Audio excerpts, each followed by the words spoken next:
Hey Dad, Yeah? what was it like back in the 80s? Oh, the 80s were incredible.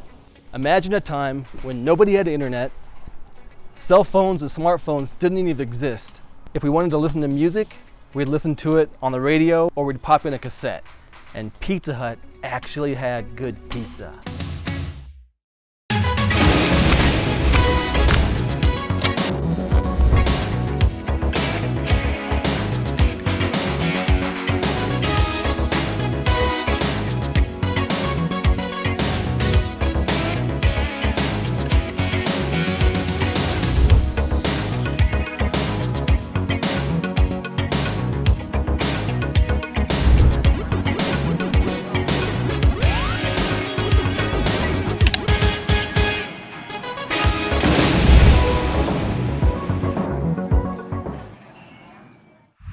Today we're going to teach you how to make two different styles of old school Pizza Hut pizza.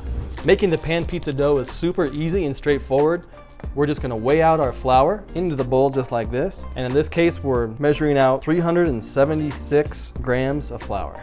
To that, we're going to add our sugar, our salt, and our instant dry yeast. Remember, this is the kind that we like to use. I'm using 1.5 grams of yeast in this mixture because I'm planning on putting this dough in the refrigerator overnight. If I wanted to do the dough on the same day, then I'd double the yeast amount to 3 grams. Now we just whisk all these dry ingredients together and we're ready for the liquids.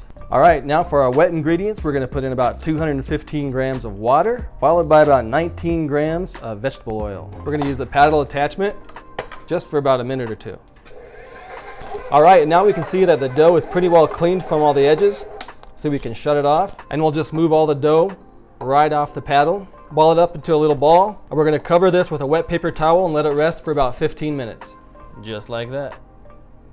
Okay, now that 15 minutes has gone by, we're gonna take off our little paper towel and we'll put our dough hook on the mixer and we're gonna mix it just like this for 15 minutes.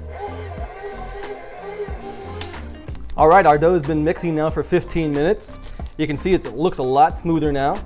So with our dough ball, we don't want it to be window pane smooth, but we want it to be smooth enough that if we go like this, it doesn't really tear. And that's exactly where we're at right now. So if you want to do a same day dough, your dough is ready right now, you can put it into the pan and it'll be fabulous. If you want to try to go for a little bit of extra texture and flavor, then you can do what we're doing. We're going to put it in a bag here with a little bit of vegetable oil in it, and we're gonna store it like this overnight, and then we're gonna make our pizza tomorrow. There's a lot of people watching our video right now who aren't subscribed, so if you're one of those, please take a second right now and click that subscribe button. Also, if you press the like button, it tells YouTube that our video content's appreciated and it helps to promote it to other users. All right, when you're ready to put your dough in the pan, what you wanna do first is add about 1.5 ounces of vegetable oil right into the pan. Then you're gonna grab your dough and place it in there, and you can use a little bit of this oil on your fingertips and just start the process of spreading it out. When you first put the dough into the pan, it's not gonna fill the pan completely. Just do as best you can. And then we're gonna cover up this dough for anywhere from an hour to 4 or 5 hours whenever it's getting close to supper time, just like this. This is the perfect time to make the sauce. For our Pizza Hut sauce, we're gonna use a can of good old-fashioned tomato paste. Now we can go ahead and add our water to our paste, and we'll just mix that up. Now for our seasonings, we're just gonna put in some oregano, crushed basil, marjoram, garlic powder, sugar, and salt. And now we mix. Now we're gonna use a box shredder to shred up 8 ounces of whole milk mozzarella cheese. Okay, now our pizza has had a chance to relax, and as you can see, the dough now easily fills up the entire container. So it's time to add our sauce. So we're looking to put about 8 ounces of sauce on here, which for me is about 4 of these big spoonfuls. And there we go. Now we're gonna put on 8 ounces of cheese. All right, we're gonna put this pizza in the oven with cheese only. I'm gonna let the cheese melt a little bit, and then I'm gonna put my toppings in place. The reason I do that is because as the cheese melts, the toppings can kind of migrate, and so I wanna get a little bit of melt first before I add the toppings. All right, it's been about 4.5 minutes, and our cheese is starting to melt. We're gonna take it out so we can put some toppings on there. In this case, we're just gonna put on pepperoni, and I put a screen underneath my pan because I don't want the bottom of it to burn. Back in we go for about another 10 minutes. All right, let's give it a look. I think we're about there. Oh yeah. All right, let's get this thing on the cooling rack.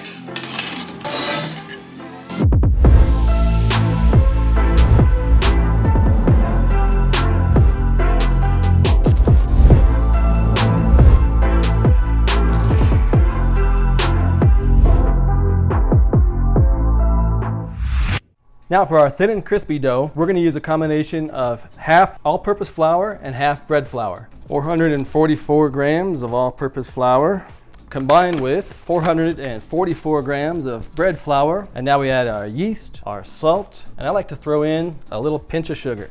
Whisk them all together. Now we'll add our water and finally our vegetable oil. We're going to use our paddle attachment. We're going to mix this up just for about 2 minutes.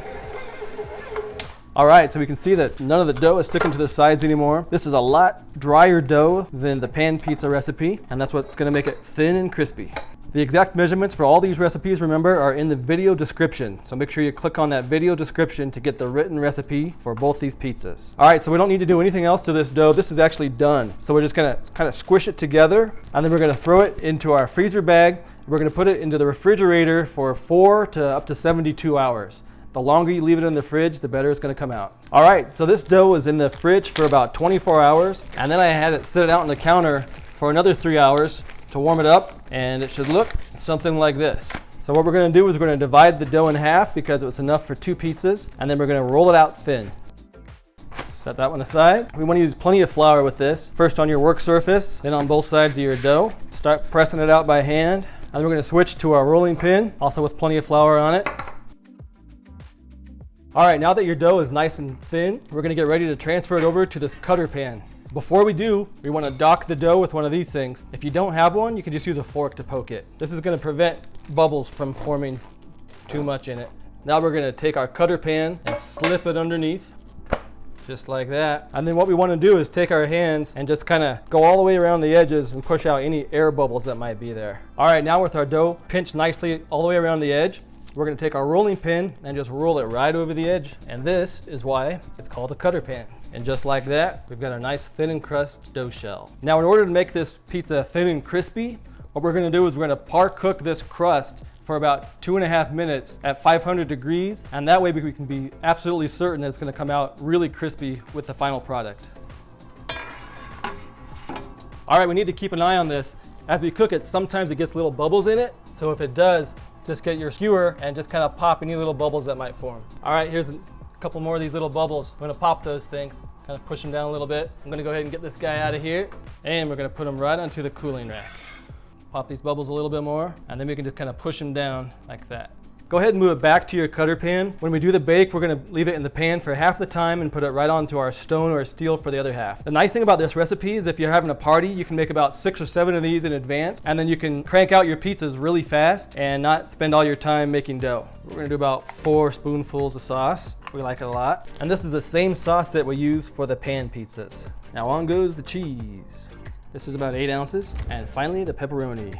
All right, with our pepperoni in place, we're ready to go into the oven. This one goes in at 550, and we're gonna switch it right onto the rack in about 4 minutes. All right, it's been about 4 minutes.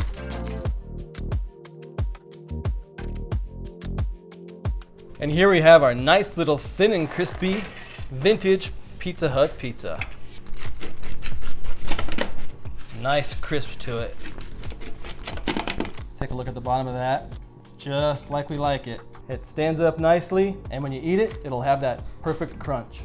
So that's the video for today. We hope that you and your family enjoy these recipes and try them at home. Until next time, pizza out. All right.